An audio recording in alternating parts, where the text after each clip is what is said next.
हिंदी सक्ती विरोधात मनसे आणि ठाकरेंच्या शिवसेना चांगलीच आक्रमक झाली आहे। दादरच्या शिवसेना भवनासमोर मनसेकडून बॅनरबाजी केली गेली आहे। कोणताही झेंडा न घेता मराठीसाठी एक व्हा, मोर्चामध्ये सहभागी व्हा। दुसरीकडे ठाकरेंच्या शिवसेनेकडून सुद्धा बॅनरबाजी केली जाते आहे। हिंदी सक्तीच्या सरकार निर्णयाची होळी करूया, मराठी माणसाच्या एकजुटीची ताकद दाखवूया। तर मनसेच्या बॅनरवर भाजपा मंत्री अशोक उईके यांचा सुद्धा फोटो बघायला मिळतोय। दोन दृश्य महत्वाची अपडेट। हिंदी सक्ती विरोधात मनसे आणि ठाकरेंच्या शिवसेनेचे हे बॅनर।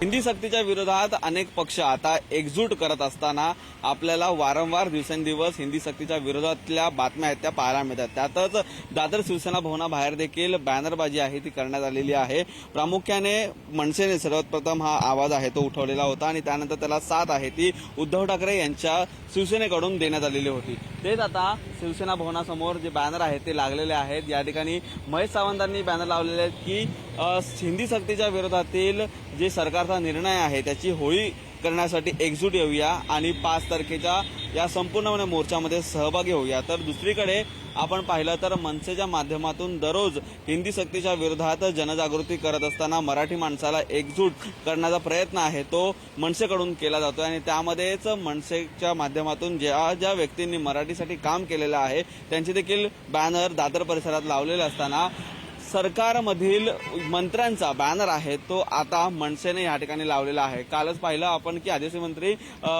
जे भाजपचे आहेत अशोक उईके यांनी काल पत्रकार परिषदेमध्ये एक विधान केलं। त्यांनी स्वतःहून बोललेलं आहे की मला हिंदी येत नाही, मी हिंदी बोलणार नाही, फक्त मराठीत बोलणार, अशा शब्दामध्ये त्यांनी उत्तर दिल्याच्या नंतर मनसेनी त्यांच्या या संपूर्ण वक्तव्याचं स्वागत आहे ते केलेलं आहे आणि त्याचंच संपूर्ण जे आहे ते मनसेच्या बॅनरवरती त्यांचे बोल आहेत ते उमटवल्याचं या ठिकाणी पाहायला मिळतं। व्हिडिओ सतीश सह निखिल चव्हाण, पुढारी न्यूज, मुंबई।